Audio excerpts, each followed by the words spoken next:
It's a Wednesday here at GPFans, and there are plenty of headlines to get into as we continue the fallout from Formula One's last visit to the Losail circuit and the Qatar Grand Prix, with Sebastian Vettel wondering what could have been in his Aston Martin after a very dodgy opening first corner. But he's keeping his mouth a little more firmly closed when it comes to talking about the venues for the last two races of this season.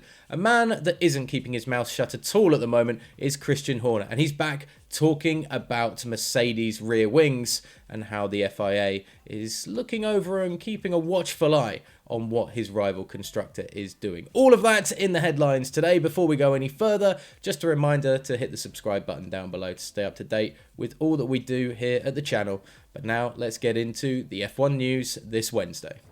Christian Horner believes the policing of rear wings by the FIA will eradicate any ability to circumnavigate regulations after concerns over the legality of rival Mercedes component in recent weeks.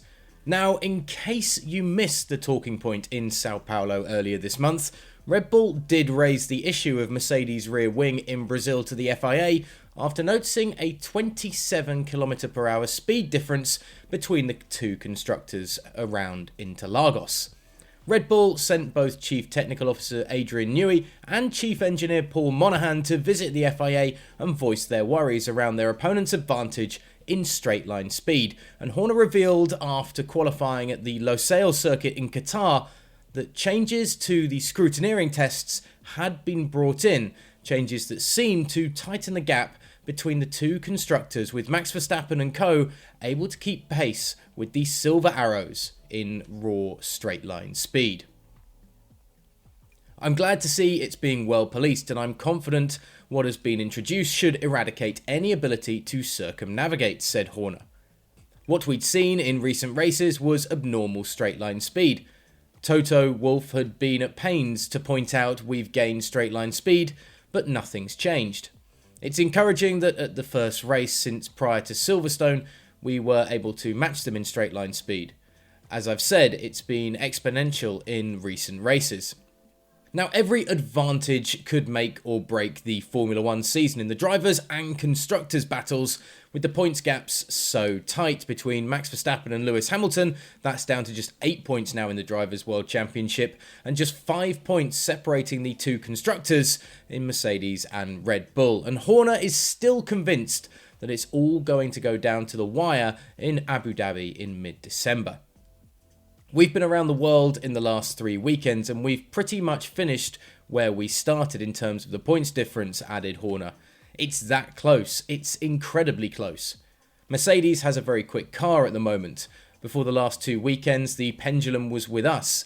In Austin, there was nothing to choose between the two. I'm glad to be taking an 8-point advantage into the next race, so we've just got to do the best we can. We need to maximise our chances. I've said from the very beginning of this championship it will go all the way to Abu Dhabi, and I haven't changed my opinion.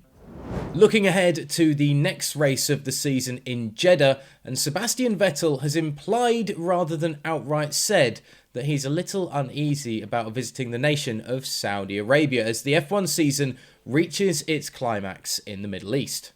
The Aston Martin driver has spoken freely throughout this year on a number of key issues that extend well beyond the boundaries of the Formula One track, including the LGBTQ+ rights and environmental issues. The German driver has even questioned aspects of the sport's revenue, given the human rights record of particular countries on the F1 calendar, saying previously, "It's wrong we go to certain places because if you had morals, then you would just say no." But when asked after Sunday's race whether he was looking forward to the trip to Saudi Arabia for the next encounter on the F1 calendar between the 3rd and 5th of December, remember Saudi Arabia is a country that has been accused of sport washing on many an occasion, Vettel replied no. After a slightly awkward giggle a moment later, he added, "I don't know. It's a new track, so we will see." When the follow-up question was asked if he had any personal doubts about visiting the country for obvious reasons, the former world champion simply remarked, "Next question." The Aston Martin driver was more than happy, however, to expand on his own personal drive in Qatar, as he started and finished the race in 10th, but a sluggish opening corner knocked the German driver all the way back to 18th on the opening lap, and the race could have held so much more promise in store had he not been fighting to recover.